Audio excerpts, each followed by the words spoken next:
네, 오늘 아침 글로벌 증시 브리핑 함께하고 계십니다. 지금 시장에 대한 전략 같이 세워볼 텐데요. LNS홀딩스 김선영 대표 모셨습니다. 대표님 안녕하세요. 반갑습니다. 주말 잘 보내셨어요? 네, 잘 보냈습니다. 네, 자 저희가 금요일장 바로 체크를 좀 해봐야 될 것 같은데 우선은 반등을 좀 해줬습니다. 특히나 AI와 관련된 투심이 다시 어쨌든 금요일장에 좀 돌아온 게 아니냐. 기술주가 반짝해줬는데 어떻게 보셨을까요? 일단 계속 말씀드렸던 대로 이제 그러니까 월가죠. 이제 금융권에서 이제 주로 AI에 대한 버블론을 계속 만들었지만 실제로 이제 그 AI를 수행하고 있는 기업들 입장에서는 별로 그걸 그렇게 크게 신경 쓰지 않고요. 계속 투자를 하고 있었고 어차피 너희들은 얘기해라. 그냥 우리는 계속 열심히 사업하련다 이런 컨셉으로 나왔었고 사실 저는 이제 그걸 포인트로 말씀을 드렸고 그래서 이제 계속 투자에 대한 의견을 계속 좀 이어가시면 좋을 것 같다는 말씀 드린 상태에서 이제 그냥 자기들끼리 맞아요. 그냥 북치고 장구치고 하고 있는 것 같아요. 월가가 자기들끼리 안 좋았다고 했다가 좋다고 했다가 치고 장구치고 하는데 우리가 투자를 할 때 사실 제일 중요한 거는 그래서 이제 금융가들의 말을 듣는 것보다는 그 기업의 실제 현재 상황과 기업들이 실제로 투자를 이어가고 있는지 이런 것들을 보고 판단하는 게 맞다라고 많이 말씀을 드렸는데 네. 어쨌든 그대로 그냥 잘 유지가 되고 있는 것 같고요. AI에 대한 기대감은 사실 올해를 넘어서 내년 이후에도 충분히 이어질 수 있는 그런 부분들이기 때문에 시장이 이제는 조금 뭔가 과한 걱정을 내려놓고 정상으로 돌아왔다. 하지만 또 뭔가 이슈를 만들어서 밀어버리면 또 밀을 수 있는 시장이기 때문에 제일 중요한 포인트는 지금 현재 밸류가 높다 낮다 내년부터는 밸류로 투자하는 시장은 아니에요. 내년부터 이제 차트로 봐서는 네. 절대 종목을 매수 못할 것이고 차트는 높지만 이 기업이 여전히 투자를 이어가고 있는지 그리고 성장성이 확보가 되어 있는지 그래서 내년에는 밸류라는 단어 좀 내려놓으시고요. 오히려 성장성이라는 단어에 좀 더 집중하시게 되면 투자를 하시기 좀 더 편해지시지 않을까, 매수하시기 좀 더 편해지시지 않을까라는 생각을 가지고 있고 오히려 그런 생각을 가지시면은 이제 최근에 나왔었던 이런 AI 버블론에 대해서 조금 더 자유롭게 아마 손이 나가실 수 있지 않을까라는 생각을 하고 있습니다. 지금 그 밸류를 보고 그걸로 매수 판단하지 말자라는 말씀 반대로 생각하면은 가는 애들이 더 갈 것이다. 좀 이렇게 저희가 이해를 해도 괜찮을까요? 그렇죠. 지금까지 항상 주도주였던. 맞아요. 항상 그래 왔고요. 근데 이제 우리가 주도주를 투자할 때 이제 항상 주의하실 게 뭐냐면 갈 때도 주도주가 제일 빨리 가는 거 맞아요. 앞에서. 근데 빠질 때도 제일 빨리 빠집니다. 제일 그것도 앞에서. 그렇죠. 그렇기 때문에 그 얘기는 다른 얘기하면 이제 변동성이 크다. 원래 변동성이 클 수밖에 없는 게 주도주고 대장주고 1등주가 어쩔 수 없는 숙명이다라는 그런 말씀을 드리는데 일단 그런 것들이 감당이 되신다라고 하면은 저는 이제 원래 잘 하던 놈들이 잘 한다라는 생각을 가지고 있어요. 항상 네. 지금 관심 밖으로 가 있는 업종들도 분명 있을 거예요. 하지만 그 아이들도 특별히 문제가 있지 않는 이상 그리고 그 업종에 있는 기업들이 여전히 투자를 계속 이어가고 있는 이상 원래 잘 하던 놈들이 잘 한다라는 생각을 가지고 있기 때문에 일단은 제가 봤을 때는 그런 생각을 가지시고 투자를 하시면은 내년 이후에도 괜찮을 것 같고요. 밸류를 보고 투자하시지 마시라는 말씀을 잠깐 드리면 퍼 PBR 기준으로 보면요. 지금 미국에 살 수 있는 기업 없습니다. 그리고 우리나라에도 이제 몇 안 남게 되는 상황이 발생하게 되겠죠. 그렇기 때문에 퍼나 PBR 위주로 이제 기업을 보시는 것보다는요. 그 회사가 현재 지금 수익을 이제 숫자를 잘 찍어주고 있는지 그리고 내년 이후에 투자 계획이 있는지 그리고 잘 실적을 만들어내고 있고 투자 계획이 있고 그리고 투자를 계속 이어갈 수 있는 성장성이 확보가 되어 있는지 이런 것들을 위주로 보시면 오히려 투자하시기 편할 것 같습니다. 네, 자 저희가 이제 산타랠리에 대해서 지난주에 대표님 모셨을 때는 산타랠리 좀 우리나라에는 좀 늦게 오실 것 같다 이런 이야기를 같이 해주셨었어요. 그런데 네. 이제 미증시에 대해서는 금요일장에 바로 산타랠리 시동 기대해도 되는 거야 이런 평가까지 좀 나오고 있는 것 같아요. 미증시가 좀 더 빨리 올까요? 지난주에 심리가 뭔가 갑자기 바뀌었죠. 이제 금리 인하에 대해서 내년에 아무래도 그 부담감이 있고 시장의 어떤 바람 그리고 이제 연준의 어떤 생각과 좀 갭이 있으면서 이제 이게 언제 올까라는 부분이었는데 시장의 분위기가 갑자기 확 바뀌었고요. 그리고 다행히 지난주에 아시겠지만 큰 이슈가 다 지났잖아요. 이제 BOJ 통화정책회의에 대한 결론이 나왔고 그리고 그 이후에 사실 시장이 딱 예상했었던 그 한도 내에서 뭔가 이루어졌다라는 부분이고 그리고 이제 이번에 금리 인상을 일본이 한번 했기 때문에 추후 금리 인상 계획에 대해서는 조금 이제 아무래도 시간차가 좀 분명히 있을 것 같다는 그런 것들이 시장에 조금 그래도 긍정적인 영향을 미치는 것 같아요. 확실히 이제 그래도 큼지막한 것들이 다 지나가고 나서 확실히 시장은 좀 가벼워졌다라는 그런 느낌이 좀 많이 들고요. 그래서 그런 악재성 이슈들이 좀 많이 사라짐으로써 그리고 시장 예상 한도 내에 뭔가 딱 진행이 되면서부터 조금 가벼워진 느낌이 나오지 않나 싶습니다. 그래서 BOJ 통화정책회의 같은 경우는 사실 어떤 멘트가 나올지에 대해서 저도 궁금했는데 사실 별다른 멘트가 나온 건 없어요. 그렇더라고요. 그게 아무래도 시장에 긍정적인 영향을 좀 미치고 있는 것 같아가지고 있어가지고 생각보다 그래도 산타릴에 대한 어떤 신호가 잘 잡히고 있다라고 판단되고 있고 그리고 그 뭐 그런 얘기가 나오니까 당연히 월가 쪽에서도 이제 아무래도 AI에 대한 어떤 부담감을 조금 내려놓는 것 같고 그리고 이제 금리 인하에 대해서 또 다양하게 내년에 의견이 나오고 있긴 한데 그것도 시장이 좀 그걸 받아들이고 있는 것 같아요. 어쩔 수 없이 받아들이고 있는 것 같아가지고 일단 그 모든 것들이 좀 밸런스가 잘 맞춰지고 있는 것 같아서 일단 지난주에 미증시가 좀 안정적으로 잘 마감한 것 같은데 현재로서 봤을 때 이번 주 다음 주에 미증시가 뭔가 꺾일 만한 이슈는 보이진 않아요. 다행히 보이지 않고 뭐 만기일 뭐 여러 가지 얘기들도 많고 이번 주 경제 지표들도 많고 되게 다양한 것도 있긴 하지만 전반적인 그림을 봤을 때는 만일 뭐 조금 밀린다 하면 그냥 정말 편하게 매수의 기회로 삼으실 수 있는 그런 상황이기 때문에 일단 좀 마음을 내려놓으시고 편안함을 좀 가지시고 올 연말을 좀 즐기시면 되지 않을까라고 생각하고 있습니다. 그래서 제가 요즘에는 이제 좀 시장이 워낙 빠르게 좋았기 때문에 전 계속 좋을 거다라고 얘기를 하고 있잖아요. 근데 네, 그런 와중에서도 그쵸. 그래도 너무 빨리 좋아지기 때문에 혹시나 하는 마음을 가지고 좀 보수적으로 지켜봤는데 그래도 다행이다라는 좀 생각이 들어가지고 일단 연말까지 어떤 상승세 흐름이나 아니면 여러분들의 수익률 상승 이런 것들은 기대해 보시고 편안하게 지켜보셔도 될 것 같습니다. 네, 좋습니다. 자, 여기에 지금 기술주에 대한 분위기를 다시 한번 끌어올려준 게 이제 또 제네시스 미션 네. 이야기를 안 할 수가 없습니다. 미 정부에서 인공지능을 국가 경제 미래를 이끄니 핵심 동력으로 삼겠다. 여기에 빅테크 24개 기업이 참여한다는 소식 알리면서 기술주에 대해서 조금은 식어 있었던 그런 투심을 좀 끌어올리는 모습. 특히나 오라클이 정말 계속해서 아쉬운 흐름을 보여주다가 6%대 반등에 뭐 틱톡 소식은 사실 이미 나와 있기도 했었는데 이 부분도 투자자들은 좀 반기는 것 같더라고요. 사실 뭐 오라클에 대한 얘기가 되게 많이 나와가지고 실제로 또 오라클에 친한 동생이 있어서 물어봤어요. 신경 안 쓰더라고요. 아, 그래요? 어. 그래서 역시 신경 쓰는 건 언론들밖에 없었구나 이런 생각이 좀 들었었고요. 어쨌든 뭐 중요한 포인트는 그거예요. 그러니까 사업을 이제 운영을 하다 보면은 네. 돈이 넉넉한 기업과 부채 비율이 높은 기업이 다 각자 있어요. 근데 부채 비율을 일시적으로 높인다 하더라도 그 부채 가지고 더 많은 수익을 낼 수 있으면은 일시적으로 부채 비율이 높다 하더라도요. 사실 수익만 더 크게 내면 된다라고 생각하시면 되고요. 그리고 그쵸. 부채 비율이 제로인 기업은 전 세계에 없습니다. 뭐 한두 개 있을 수 있겠지만 대부분 어디서 돈을 빌려오죠. 이런 기업들이 돈을 찍어낼 수 없잖아요. 근데 돈이 필요하면은 은행이든 어디든 돈을 빌려오게 되면 사실 그게 다 부채 비율로 들어가기 때문에 부채가 얼마나 과하게 높으면 안 되지만 적절히 있으면 그걸 얼마나 이용을 잘해가지고 더 큰 수익을 만들 수 있는지 그걸 보는 게 중요하다라는 그런 생각이 좀 있어가지고 오라클에 대한 어떤 걱정은 좀 과했다라는 좀 생각이고요. 그리고 중요한 포인트는 그거예요. 이제 내년 되면은 중요한 거 뭐 있습니까? 중간 선거가 있잖아요. 아, 부양책 무지하게 나올 것 같아요. 시장 활성화 정책 무지하게 나올 것 같아요. 네. 미국 국민들을 위한 정책 엄청나게 나올 겁니다. 그래야지 공화당이 승리하기 때문에 그래서 오히려 이런 정치적 이슈를 봤을 때는 물론 티격태격 치고받고도 할 거예요. 근데 항상 선거를 이기기 위해선 어떤 나라나 다 마찬가지입니다. 부양책을 쓸 겁니다. 국민들이 더 뭔가 윤택한 삶을 살 수 있는 그런 걸 쓸 것이고 그래서 트럼프 대통령이 지금 결국 약간 떨구겠다 하면서 그 로비 단체를 끼고 있는 제약사들과 싸우는데 결국 이겼잖아요. 맞아요. 약간 떨어졌잖아요. 네. 이제는 보험사 니들 차례다. You are next 이렇게 하면서 이제 얘기를 하고 있는 상황인데 어쨌든 그런 걸 봤을 때 지금 이제 아무리 뭐 트럼프 대통령을 이상하게 생각하는 사람들이 많긴 하지만 결국은 그런 정책들 하나가 모여가지고 이제 공화당의 표심을 자극할 수밖에 없어요. 그렇기 때문에 저는 내년에 우리가 좀 기대를 해볼 수 있는 건 최소한 상반기에 기대해 볼 수 있는 건 이제 각종 부양책들이 나올 수 있을 것이다. 그리고 우리나라도 지금 시장 활성화 정책들이 나오고 있고 그쵸. 여러 가지 나올 수 있기 때문에 네. 그런 것들을 봤을 때는 내년 초에는 그래도 우리나라, 미국이든 각 국가가 정치도 좀 도와주는 그런 상황이 되지 않을까라는 생각이 좀 있어가지고 아무튼 숫자 잘 찍히고 밸류보다는 뭐 투자 잘하고 있고 정치적으로 이제 좀 잘 풀리고 있으니까 투자는 그대로 편하게 이어가셔도 될 것 같습니다.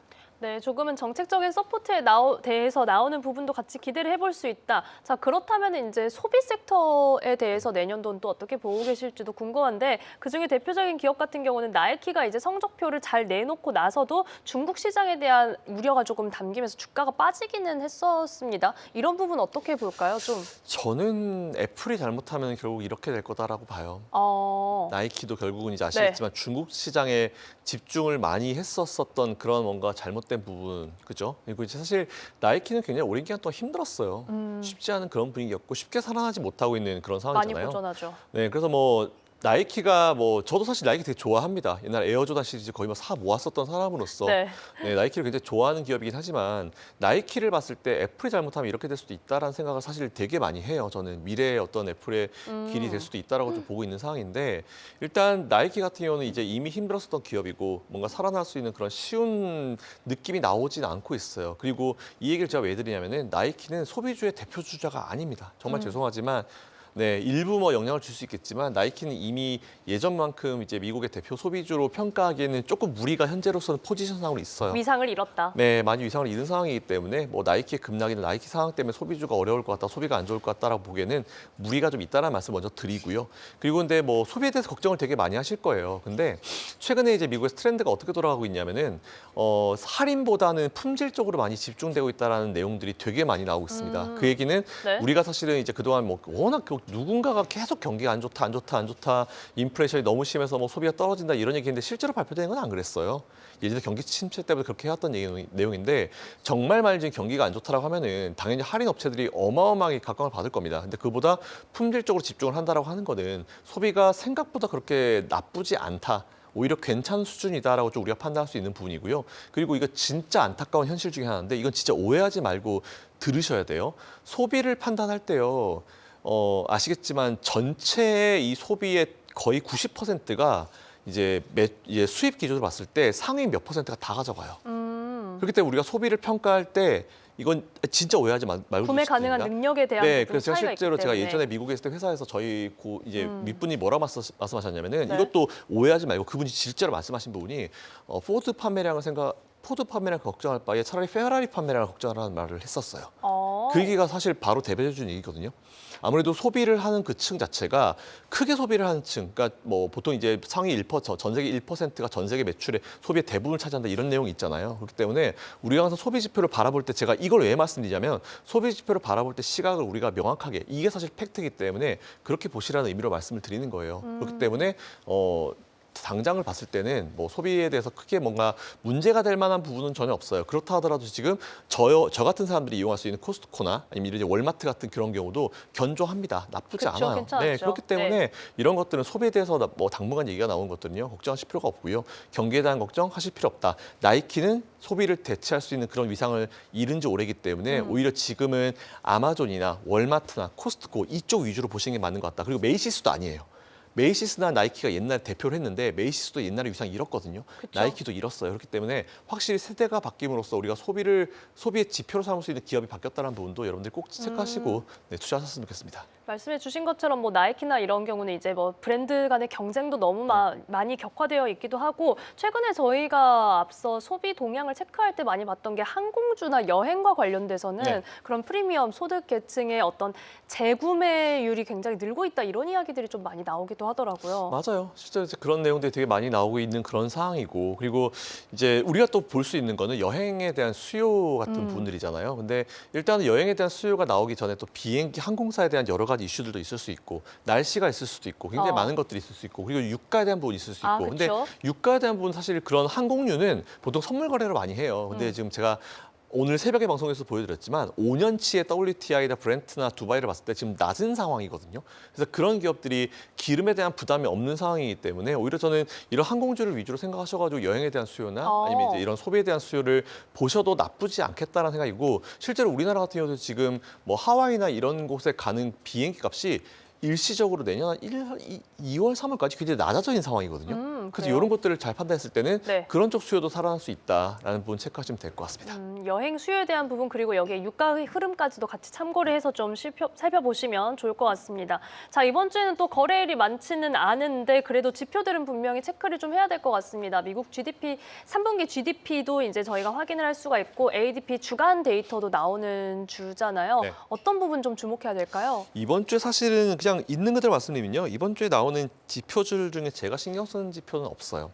뭐 성장률 정도 신경 쓰죠. 뭐 실업수당 청구서 뭐 매주 나오는 것들이고 그래서 우리가 매주 나오기 때문에 제가 이거를 전반적인 뭐 분기별로 네. 트렌드를 봐야지 한 번 꺾이는 거 신규 실업수당 청구서는 어쨌든 신청을 해야 하는 거고 이것도 뭐 날씨나 여러 가지 요건들에 대해서 신청률이 떨어졌다가 다음번에 또 몰려서 확 올라가는 경우도 있기 때문에 이런 것들은 그냥 매번 우리가 그냥 모니터링만 하면 되는 것이고요. 그리고 민간 고용에 대한 부분은 최근에 이제 고용이 확실히 추세가 좀 꺾였다는 얘기가 나오는데 지금은 여전히 지금 미국 내에서도 회사 간의 이동이 되게 많아요. 물론 이제 그게 조금 후반부로 가는 느낌은 분명히 있어요. 자리 잡은 친구들이 다 자리 잡고 그리고 여전히 지금 이직에 대해서 고민하고 있는 친구들도 있었고 여러 가지 오퍼가 받아놨고 지금 연말 중에 고민해보고 내년 초에 결정할래라고 했었던 친구 한 대여섯 명 되거든요.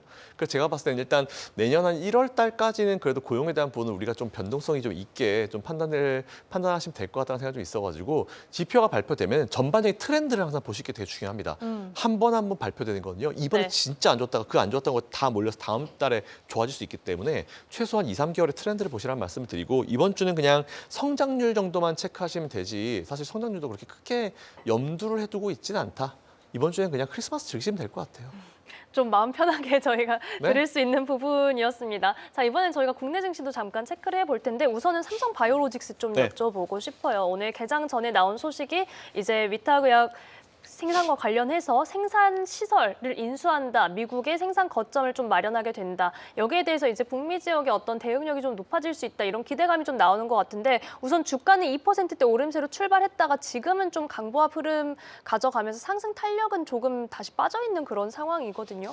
일단 저는 삼성바이오로직스는 좋게 보는 기업 중에 하나죠. 이제 우리나라 바이오 제약 기업들이 딱 다 어떻게 보면 타이밍을 되게 잘 잡은 것 같아요. 미국의 공화당의 정책 기조와도 거의 붙어가는 그런 느낌이 좀 있고요. 그리고 실제로 이런 법의 통과에 대한 부분도 분명히 큰 영향을 좀 받고 있는데 생물보안법 통과. 맞아요. 네. 근데 일단 우리나라가 또 미국에 또 투자해놓고 이제 생산력에 대한 어떤 부분들 그리고 캐파 자체가 일단 삼성바이오로직스는 스케일이 달라요. 그런 상황이기 때문에 그런 캐파를 이용해서 오히려 매출이 본격적으로 시작되는 게 내년 내후년 상황이기 때문에 이제 지금까지는 뭔가 기대감만 가지고 와 삼바가 이 정도로 컸어 막 이런저런 얘기했는데 내년부터 실제로 이게 숫자로 또 찍히면서 이제 그런 것들이 나올 수 있는 상황이고 오히려 미국의 이런 그 법 통과로 인해서 생물법 통과로 인해서 더 버프를 받을 수 있는 상황이기 때문에 올해보다 내년이 훨씬 더 기대가 된다. 게다가 또 금리 인하기잖아요. 그렇죠. 금리 인하를 뭐 1년에 한 번 하고 두 번 하고 그거랑 상관없어요. 지금은 금리 인하기이냐 금리 인상기이냐 이거 차이인데 어쨌든 인하기지 지금 인상한다고 얘기하는 사람은 일본밖에 없어요. 사실은 일본은 근데 정상금리가 되고 있는 거고 이거 별개의 문제고 금리 인하기가 지금은 트렌드상 맞기 때문에 그 금리 인하기 대표 수혜주 이 바이오 제약주들은 내년 내후년 쭉 관심 가지실 필요가 있을 것 같다는 말씀드리고 제가 또 자주 말씀드리지만 블록버스터급의 약의 라이센스가 끝나는 게 굉장히 많이 몰립니다. 맞아요. 가다실 끝나요. 가다실 끝나게 되면 우리가 그 비싼 값을 내고 이제 맞을 필요가 없고 분명히 이거 따와가지고 또 이제 이런 기업들이 또 진행하고 있기 때문에 가다실뿐만 아니고 굉장히 많은 어떤 제약들이 블록버스터급의 제약들이 이제 라이센스가 마감이 되기 때문에 그게 많이 몰려 있어요. 앞으로 2, 3년 동안. 그래서 이제 그런 것들도 실적에 큰 기인을 할 수 있을 것이다라고 보고 있어서 삼성바이오로직스는 개인적으로도 좀 좋게 생각하고 있습니다. 네, 이렇게 삼성 바이오로직스 비롯해서 지금 바이오에 대한 부분들 결국은 저희가 기대할 수 있는 포인트들 짚어봤고 이번에는 우주항공 섹터 같이 좀 여쭤볼게요. 지금 미증시에서도 관련된 기업들의 주가 탄력이 굉장히 많이 오름세를 나타내고 있고 국내에서도 이제 사실 민간 발사체, 상업 발사체에 대한 기대감도 나왔었던 그런 타이밍입니다. 네. 이 부분이 좀 오래 가는 모멘텀일지 계속 궁금해하시는 분들 많이 계시더라고요. 우주요. 사실 이거는 제가 아마 내년도 우리 방송하겠죠? 네, 그렇게 되면은 제가 쭉 아마 말씀드릴 부분이 좀 있는데 확실히 우주항공 쪽은 지금 기대감을 가지고 미국뿐만 아니고 전 세계가 되게 많이 관심을 가지고 있는 거 맞아요. 그리고 투자 가치 충분히 있다라고 생각합니다. 기대감 굉장히 크게 갈 거예요. 왜냐하면 이 어마어마한 정말 말도 안 되는 시가총액을 가진 기업이잖아요. 근데 스페이스X 상장이요. 내년 상반기까지는 좋은 영향을 미칠 거예요. 하지만 3분기부터는 제가 조금 안 좋은 얘기 할 겁니다. 그 전까지 그래요? 수익 뽑으실 수 있어요. 네. 근데 막상 상장이 되는 그 시점쯤 되잖아요. 우리가 왜 우리나라에도 큰 기업들 상장할 때마다 제가 그 기업들 비판 좀 자주 했거든요. 물론 그 기업이 잘못이 아니에요. 근데 그 큰 기업들이 1년에 몇 개씩 상장하는 거에 대해서 제가 왜 거래소는 이런 걸 허락을 해주는 거지? 이런 거는 1년에 하나씩만 해도 굉장히 부담스러울 텐데 라는 말씀을 좀 많이 드렸는데 스페이스X의 이 시가총액이 정말 어마무시하기 때문에 내년 하반기에는 전 세계에 미국을 넘어서 전 세계 수급을 얘가 다 빨아들일 겁니다. 수급 블랙홀 역할을 할 것이다. 네, 그러면 이제 그때부터는 스페이스X와 관련되어 있는 기업인지 아닌지 딱 요 두 가지로 나뉘어가지고 관련돼 있지 않으면요 수급이 다 들어갈 수 있거든요. 우리나라도 보면 스페이스X 관련주들이 벌써 엄청나게 많아지고 있잖아요. 맞아요. 그렇기 때문에 지금도 중요한 포인트가 뭐냐면 그때쯤 되잖아요. 진짜 직접적으로 관련 있는 기업들은 실적이 아마 내년 한 중반기까지 주가가 갈 수 있어요. 근데 그게 아닌다 하면요. 정말 피를 볼 수 있을 겁니다. 관련주라 해가지고 그냥 대충 걸려 있는 거 말고요. 진짜 실제로 연관되어 있는 그런 기업들 위주로 투자를 하시되 그런 기업들은 내년 중반기까지는 갈 거예요. 그래서 이런 기대감은 내년 중반기까지는 중간에 변동성이 있겠지만 충분히 가지셔도 되고요. 하지만 내년 3분기 때부터는 제가 나와가지고 관련주들 조금 차익 실현하시고 지금부터 좀 밀리는 기업들이 있으면은 현금 확보 좀 하시고 대기하겠습니다라고 제가 세게 말씀을 드릴 거예요. 아마 제가 그때쯤 그 얘기하면 엄청나게 또 비판하신 분도 있을 거거든요, 분명히. 근데 그런 것 말고는 전 얘기하겠습니다. 내년 하반기에 분명 이거 전 세계 증시 엄청나게 수급 쏠림이 발생할 거예요. 우리나라 많이 느꼈을 겁니다. 그렇죠. 네, 그렇기 때문에 그걸 경험해 보신 분들은 그걸 갖다가 내년에 전체적인 투자 사이클에 두시고 네, 투자하시되 확실한 건 뭐냐면 내년 상반기까지는 투자하세요. 괜찮습니다. 시장 올라갈 거고 다 전반적으로 좋을 거기 때문에 열심히 투자하시고 대신에 3분기 때 제가 방송 정말 제가 나올 수 있는 모든 방송에 나와서 다 똑같이 말씀드릴 거기 때문에 그 전까지는 편안하게 투자하시면 될 것 같다는 말씀을 드리겠습니다. 네, 상반기까지는 저희가 긍정적인 관점, 여기에 스페이스X의 상장 그 시점이 하나의 분수령이 좀 될 것 같습니다. 하나만 더 여쭤볼게요. 네. 정부에서 이제 재생에너지 공급량 100기가와트 증가시키겠다라는 목표를 좀 내놓으면서 재생에너지 관련주들이 금요일에 좀 주목을 받았었습니다. 네. 이 부분도 좀 오래가는 걸로 볼 수 있을지. 내년에는 네. 재생에너지뿐만 아니고 화석연료뿐만 아니고 뭐 태양광뿐만 아니고 모든 에너지주들이 내년엔 다 좋을 것 같아요. 왜냐하면 지금 이제 제가 올해도 내내 말씀드렸지만 AI주라 해가지고 AI 대장들이 앞에서 리드했잖아요. 근데 앵커님 주말에 미국에서 샌프란시스코 전기나 정전 있었죠. 아시죠? 네, 그래서 제가 ESS나 전기나 그러니까 세 가지 컨셉이에요. 여러분들 기억하십시오. 전기를 생산하는 기업, 그리고 전기를 보관하는 기업, 그리고 생산해서 보관하는 기업으로 보내는 기업, 네. 전선 관련 기업들, 우리나라 기업들 되게 많이 미국 진출했거든요. 이 세 개 기업이 내년엔 같이 뜰 거예요. 그러니까 AI가 지금 보면 원래 소프트웨어 기준에서 하드웨어로 떨어지고 있잖아요. 그러면서 이제 이런 인프라 쪽에도 들어가는데 내년에는 이게 굉장히 각광을 받을 겁니다. 그리고 아마 미국에 좀 살아보신 분도 아시겠지만 선진국이긴 한데 생각보다 이런 도시 인프라 굉장히 수준이 낮거든요. 새로 깔아야 될 것들이 좀 있죠. 엄청나게 많죠. 굉장히 많죠. 좀이 아니고 엄청나게 많아요. 그런 상황이기 때문에 오히려 겨울이 되면은 이제 눈 안 오던 지역에 눈 오면 전기 막 셧다운 되고 우리나라 삼성전자 공장 셧다운 이런 거 되게 많았잖아요. 올해도 그런 거 있을 거예요. 그렇기 때문에 지금 투자할 종목을 찾으시는 분들은 올해도 미국 분명히 이런 이슈 발생할 거거든요. 샌프란시스코 지금 이면 터졌잖아요. 겨울 들어갑니다. 이번 달 다음 달에 있을 거니까 그런 관련주들 투자하셔가지고 해보시면 좋을 것 같고 내년엔 무조건 에너지입니다. 뭐든지 간에 전기 생산하는 모든 이런 섹터들은요 다 뜰 거거든요. 트럼프 요즘에 말 안 하잖아요. 풍력에 대해서 비판 요새 잘 안 하잖아요. 그쵸. 전기가 필요하니까 뭐든 해라 그거거든요. 그래서 이제 내년에는 뭐 원전이라든지 풍력이라든지 뭐 화력이라든지 뭐 이런 것들 모두 다 각광받을 거니까 에너지 관련주들도 내년에 꼭 투자 한번 해보시라는 말씀드리겠습니다. 저도 딱 샌프란시스코 이 정전 소식 듣고 나서 특히나 로보택시들이 길에 멈추는 네. 그런 일들이 있었기 때문에 어떤 하나의 예고편 같은 그림이 좀 생겨버렸다 이런 생각이 좀 들기도 하더라고요. 여러분들 이제 에너지 관련해서는 이제 전력을 공급하고 보관하는 이 투자 포인트는 꼭 좀 참고를 해보시면 좋을 것 같습니다. 자, 저희 오늘장 투자 전략 간략하게 여쭤볼게요. 일단 편하게 계세요. 일단 뭐 매수 다 끝나셨을 것 같다라고 판단되고 있고요. 일단 크리스마스 잘 즐기시면 될 것 같고 별다른 이슈가 없지 않은 이상 올 연말까지 아마 지수는 계속 안정적인 흐름이 나오지 않을까라 판단하고 있습니다. 그리고 내년 컨셉을 잘 잡으세요. 내년 하반기, 3, 4분기 조심하시고요. 내년 상반기까지는 지금대로 그냥 그대로 편하게 투자하시면 될 것 같고 어쨌든 내년 상반기까지는 뭐다? 눌리면 매수 이렇게 전략 취하시면 될 것 같습니다. 네, 이렇게 오늘 전략까지 함께 들어봤습니다. LNS 홀딩스 김선영 대표님 여기서 보내드릴게요. 오늘 고맙습니다. 감사합니다.